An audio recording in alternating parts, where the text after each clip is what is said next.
guys, I'm Stephanie. And I'm Tiffany. And we are Sisters of the South. We are back today with another true crime story. But before we get started, we'd like to ask that you hit that like button. Also, hit the bell notification so every time we upload, you're aware that we have dropped another video. And we'd love for you to spend some time with Sisters of the South. Also, hit the subscribe button. We love for you to join us, and we love for our subscribers to show a little love with comments as well. So, with that being said, if you could do that for us, we'd greatly appreciate it. And before we get started with the video, we also need to give a little shout out to our favorite vendor and friends over at SoFly. SoFly! SoFly! Not so small! Not no mo! Not no more! That's right. And I hope you like our little jingle. We're going to add to it eventually. SoFly is a family-owned business here in the Houston, Texas area, and they specialize in embroidery and laser work. And what they do is they will take an accessory such as a cap, hoodie, t-shirt, keychain, cutting board, and they will specify it to your needs. May it be your name, initials, icons, your logo, and they'll put it to whichever accessory that fits your needs. Also, with the embroidery, they have an array of different colors so they can fix it and specify it to your needs as well. They do beautiful work. They do our merchandise, and we're going to show you a little video. So here we go.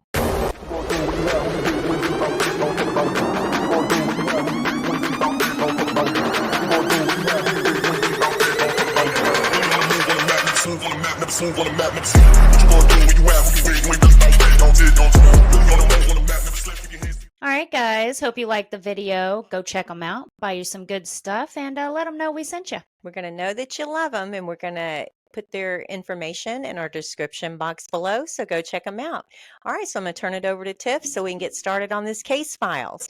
All right, guys, just to let you know, I might butcher some names, some places. I apologize ahead of time. I'm just going to let you know that I can't say them. Belle Gunness, born Brynhild Paulsdatter Storseth, was born in Selbu Municipality in Sondre Trondheim County, Norway on November 11th, 1859. Yeah, girl, you did it. I got it. I'm so proud. Me too. At age 14, Belle began working for neighboring farms by milking and herding cattle to save enough money for the journey to New York City. She moved to the United States in 1881 at the age of 21. When she was processed by immigration at Castle Garden, Brynhild changed her name to Belle Peterson, then traveled to Chicago, Illinois to join her sister Nellie, who had immigrated several years earlier. In Chicago, while living with her sister and brother-in-law, Belle worked as a domestic servant, then got a job at a butcher shop cutting animal carcasses. Because that's a normal job for women, right? Back then, I think that you just got a job doing whatever, right? Yeah. Belle married Mads Sorensen in 1884. The couple owned a home in Chicago, which burned down. With the money they received from the fire insurance, they purchased a candy store at the corner of Grand Avenue and Elizabeth Streets in Chicago. The business mysteriously caught on fire, and with the fire insurance money, they bought a new home in Austin, Illinois. It appears they were not able to have any children of their own, so Mads and Belle took care of foster children. 2 of these children died under Belle's care. Caroline died in 1896 and Alex died in 1898. They apparently died of colitis, which is inflammation in the large intestine, which could have been caused by poisoning. Mads had purchased a life insurance policy, which Belle said was too small. So he purchased a larger policy. Now, guys, just a fair warning. If anyone tells you that your life insurance policy is too small and they're the ones to be getting it when you die, maybe you should take them off of the life insurance policy. Beware. Yes. On July 30th, 1900, both policies were active at the same time, as one would expire that day and the other would become active, meaning they overlapped. Mads died of cerebral hemorrhage that day. Belle explained he had come home with a headache, so she gave him quinine powder for the pain. When she checked on him later, he was dead. So I looked it up. Quinine is mainly used to treat malaria, but can also be used to treat lupus and arthritis. Okay. So why she gave it to him for a headache, I'm not sure. I'm not sure if that was something that they did back then. Well, I mean, maybe she thought she was a doctor and thought, well, it's inflammation, so it'll work. I Sure. mean, I don't know. Belle is definitely a character at this point. Yeah, and how much do you give a person? I mean, I don't know. Yeah, she might have given him a whole lot. Obviously. Well, Bell collected money from both of the overlapping life insurance policies, making a total of $5,000, which today would be $187,860. Mhm. Though her husband's family demanded an inquiry, no charges were filed. With the insurance money, Belle, Jenny, Myrtle, and Lucy, which are the remaining foster children, moved to LaPorte, Indiana, and bought a pig farm. Hmm. Yeah, I would definitely be upset if this had happened to my son. Oh, yeah. And then all of a sudden he passes in the midst of these two life insurance policies overlapping, and then just mysteriously he dies, and he probably had no medical problems prior to that. It's just a headache. And now she's getting all this money and she's moving on. Not to mention that two of her foster children have already died. And everything keeps catching on fire And and burning right, down. everything's catching on fire. People are dying left and right. Eventually, it looks Yeah, suspicious, right? absolutely. Well, Bell married Peter Gunness on April 1st, 1902. His wife had recently died and left him with two young daughters. Huh. Did Belle know him prior to marrying him? Just curious. Maybe she gave her some quinine. I don't know. This chick is suspicious to me You now. know what? Yeah, I have to wonder. Just asking. She's I don't taking know. everybody out. The following week after the wedding, while Peter was out of the house, his infant daughter died of unknown causes in Belle's care. Oh my gosh. Peter died 8 months later due to a skull injury.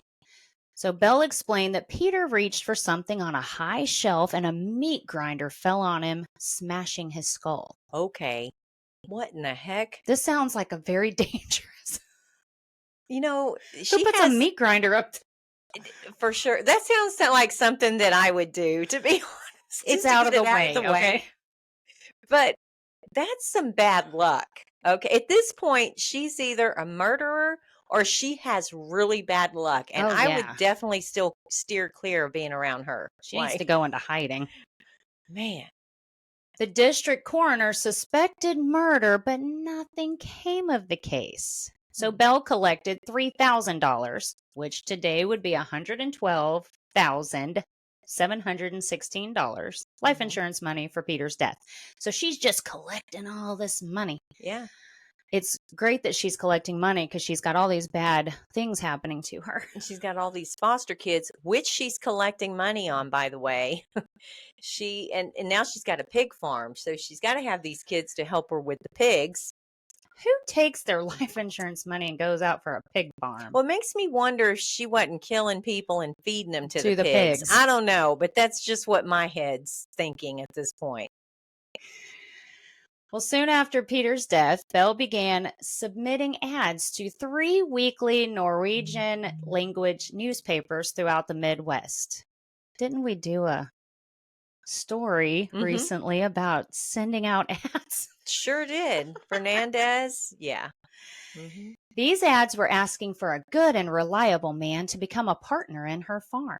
It is unknown just how many men actually corresponded with her, but there were men who could not resist the invitations and came to LaPorte to visit Belle and her farm.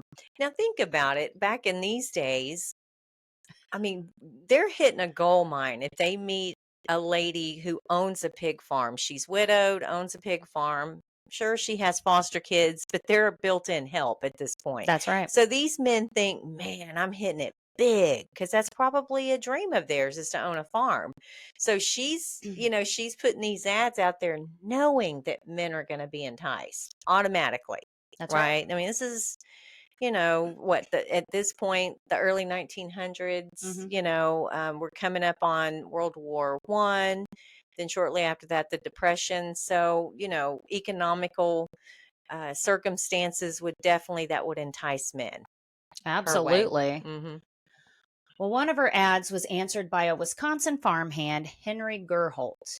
After traveling to LaPorte, Gerholt wrote to his family saying that he liked the farm, he was in good health, and requested that they send him some seed potatoes. When they failed to hear from him after that, the family contacted Belle. She told them Gerholt had gone off with horse traders to Chicago, Well, because that makes sense. but she kept his trunk and fur overcoat. Now, if he's Mm. going to go off with some horse traders, don't you think he needs his trunk and fur overcoat? Well, absolutely. Why He's are you not going leaving? naked, is Yeah. he? No, why are you leaving your belongings behind? Well, John Moe of Minnesota answered Belle's ad in 1906. After they had corresponded for several months, Moe traveled to LaPorte and withdrew a large amount of cash. Although no one ever saw Moe again, a carpenter who did occasional work for Belle observed that Moe's trunk remained in her house, along with more than a dozen others. A dozen other trunks. This has got to be a big house, a bunch of trunks around Oh my gosh. and overcoats. Yeah.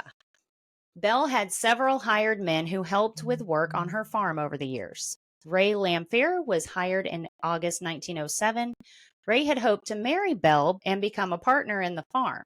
In January 1908, Andrew Helgillian came to LaPorte to visit Belle for a couple of weeks. Ray became extremely jealous of Andrew.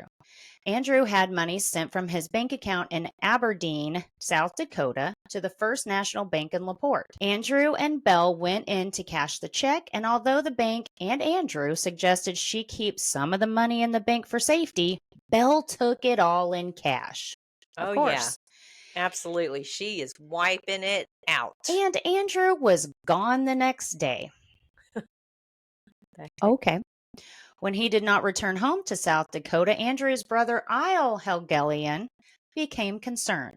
After finding letters to Andrew from Belle, Isle wrote to Belle and the bank asking about Andrew. The bank confirmed he had been there, and Belle said he had left. All these Ah, men are giving me money and conflicting, leaving. conflicting stories. Yeah. Crazy. Meanwhile, Belle fired Ray Lamphere in February 1908 for trespassing on her farm that Hmm. he was working for Hmm. and hired Joe Maxon as her new farmhand. So she's just It's like a merry-go-round. no Yeah. joke. That's a lot of men. Isle Helgelian was still writing to Belle and inquiring about his brother, while Belle decided to go to her attorney to make out her will. The next morning on April 28, 1908, at 4 a.m., Joe Maxon woke up to the smell of smoke and tried to wake Belle and the family because the house was on fire. Another one. Fire. Belle has nothing but fire and death all around her. Bad luck everywhere. Without success, he hurried to LaPorte and got the fire department to come put out the fire. That afternoon, the bodies of 3 children were discovered next to a woman's body that was missing a head. All 4 bodies were in the basement of the home. Well, a fire's not going to make a head disappear. No joke. That's crazy. Hmm. So after the fire at the Gunness farm, LaPorte authorities were contacted by Isle Helgelian, who had found letters between his brother Andrew and Belle. The letters included petitions for him to relocate to LaPorte, to bring money, and to keep the move a secret. Isle Helgelian came from South Dakota to LaPorte, hoping to learn something about his missing brother Andrew. A visit by Isle to the Gunness farm with a former hired hand led attention to soft depressions in what had been made into a pen for hogs. Mm. After briefly digging in the lot, a gunny sack was found that contained 2 hands, 2 feet, and 1 head, which Isle recognized to be those of his brother Andrew. Oh, that's so horrible. It's devastating. Can you imagine? Oh my gosh. He lived with that for the rest of his life. Yeah. Mm. Well, immediate inspection of the site revealed that there were dozens of such suppled depressions in the Guinness yard, and further digging and investigation at the site found multiple burlap sacks containing torsos and hands, arms hacked from the shoulders down, masses of human bone wrapped in loose flesh and dripped like jelly. Mm. From trash covered depressions that proved to be graves. In each case, the body had been butchered in the same manner, the body decapitated, the arms removed at the shoulders, and the legs severed at the knees. Blunt trauma and gashes characterized the skulls that were found that had been separated from the bodies. Mm. Now, you remember, Belle had learned to butcher animals, so she knows exactly what to do. Yes. And she's probably not grossed out by any of it. No. The smells. Yeah. And just the job in itself. So after finding the parts of 5 bodies on the first day and an additional 6 on the second, some in shallow graves under the original hog pen, others near an outhouse or a lake, the police stopped counting. That's crazy. That's insane. Mm-hmm. With these discoveries, the perceptions of Belle Gunness, as reported in the newspaper descriptions of a praiseworthy woman dying in the fire that consumed her house, in a desperate way to save her children, were reassessed. I would hope so. Yeah, for sure. Wow. Despite the initial success with the identification of Andrew Helgelian, and despite the fact that widening news coverage of the mass murders invited inquiries from families with men that had gone missing, most of the remains could not be identified. Yeah, and how would they identify them back in the early 1900s? Well, yeah, because without Yeah. your family being able to see you, but if you're decomposed, you just there's have not the really a way. skull, maybe your dental records, but I don't even know how well dental records were kept back then. Yeah. So, Ray Lamphere was Belle's hired hand and on and off again lover. In November 1908, Lamphere was convicted of arson in connection with the fire at the Guinness house. Lamphere later confessed that Belle had placed ads seeking male companionship only to murder and rob the men who responded and visited her on the farm. Yeah. Lamphere stated that Belle asked him to burn down the farmhouse with her children inside. Lamphere also asserted that the body, thought to be Belle, was in fact a murder victim chosen and planted to mislead investigators. mm-hmm. The brother of one victim had warned Belle that he might arrive at the farm shortly to investigate his brother's disappearance. According to Lamphere, this impending visit motivated Belle to destroy her house, fake her own death, and flee. When Lamphere was arrested, he was wearing Joe Moe's overcoat and Gerholt's watch. Oh, wow. This woman was a character. No joke. Belle Gunness was pronounced dead, even though the doctor who performed the postmortem testified that the headless body was 5 inches shorter and about 50 pounds lighter than Belle. No. Wow. Wow. No explanation was provided for what happened to the body's head. Yeah, where's the head, guys? Yeah, and you need to give me like a good idea of why the head dissipated upon flame, right? It's like it Just the head. imploded, exploded, disappeared, dissipated. How does that happen? Plus, this woman's getting away with a lot. I mean, they were talking about her murdering her husband before, but it went nowhere. Now it's like, oh, I mean, she died in the fire. Well, because she was a We don't know if God-fearing it's lady. her. We don't think it's her, and her head's missing, but she's dead. Wow. Okay.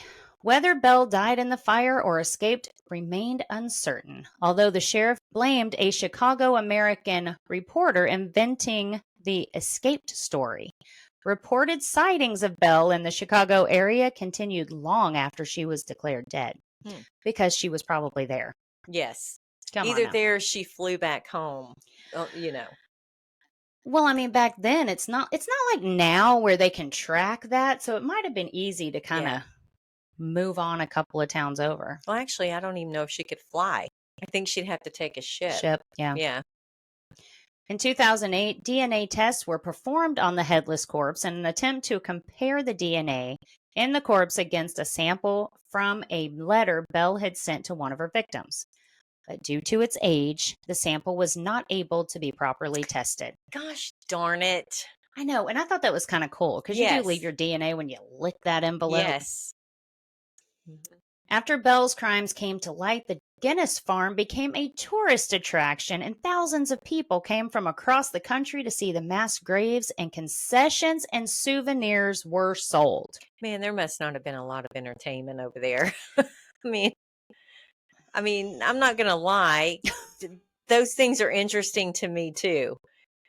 But nowadays, not everybody's interested in it. But when you've got droves of people coming in from all over the country, they must be bored.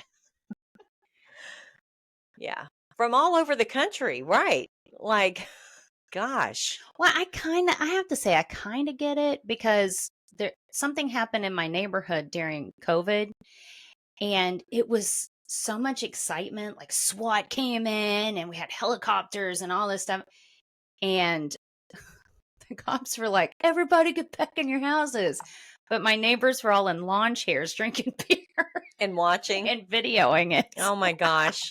So when you have boredom. I mean, we go, like we've talked about going to see Lizzie Borden's house. Okay. Mhm. That's kind of weird, but we love true crime, stories and things like that and the historical part of it. But now if something happens tomorrow, I'm not in my going there. area, I'm not getting in my car and driving by or a week later to go see. And buying Although souvenirs and concessions. I will say there is a case that we've done here on our channel that the lady actually lives down the street from where I live, and we have gone and Yes. gotten in the car. We and drove by at drove lunch. by. But now, mind you, we've done a story, and it's kind of like just we've already done the story. We just kind of want to drive by and see other It was more ways out of curiosity to see where the area cars could have come in or went out, or things like that. But we didn't buy souvenirs. no, we didn't take pictures or selfies outside the house or anything like that. No. So I understand the intrigue, but we're talking obviously thousands of people. Yes. So I just think they were all bored, personally. I think so too. It happens, like I said. It does. But after 100 years, there are still so many unanswered questions to the mystery of Belle Gunness. Now, what do you think, guys? Do you think she got away? Do you think she is the headless woman, even though she obviously shrunk in the fire? No. No. Belle killed off her foster children, and she stuck one of her victims in her place. Now, you would think she'd have been smart enough to at least stick one in there that had a head on. But anyway. No, because then they wouldn't be able to, they would identify her. That's true. Well, even if they burn everything off still, But you have to wonder, she went to do her will. Yeah, absolutely. So who did she leave her money to? Herself? I think she had stolen identity or had a different identity set up. I think so too. And she changed her name. That's what I think. Because it was so much easier back then to do those things. Oh, absolutely. And I think she probably moved across the, United States somewhere else. I don't think she stayed in Chicago. I don't think so either. I'm just guessing she didn't get another pig farm. No. No, probably not. And possibly didn't put any more ads in looking for help. She had a lot of money at this point, though. Yes. Yeah. And now she didn't have to feed any kids. So she could live those kids pretty are high on the hog. No pun intended. And no pun intended. She could live high on the hog after collecting the rest of her money. Yeah. So I think that's what she did. I think so too. I hope she died a horrible death. Sorry, I do. I do too. It's just so much went her way. It's amazing to me that there are those people that just literally get away with murder. Well, it sounds like she lived her life to everybody else as a really good person, probably church going, fed the homeless or whatever. And so behind the scenes, she was doing horrible things, and people just could not, couldn't come to the conclusion that she would do anything bad. I think it was because she was well, yeah, exactly. And they looked at her like, I'm pretty sure she did it, but she But she's took all such a these good children person. in, and she seems like a great Yeah. person. Man, she played that role. She's a foster mother. She's a widow. She's had such All bad these luck. horrible things keep happening to her. She's so sweet. Yeah. Mm-hmm. So, guys, yeah, leave us some comments. Let us know what you think. I want to know. What do you think she did with the will? Yeah. Do you think that she died in the fire? Yeah. I don't, but what do you think? If heat could shrink you, I wouldn't look like I do now because I live in Houston and we have a lot of it. For sure. For sure. Yep. All right, guys, leave us some comments. We love to hear from you. But until our next episode, please remember to see the good and stay imperfectly perfect. Bye, guys. Bye.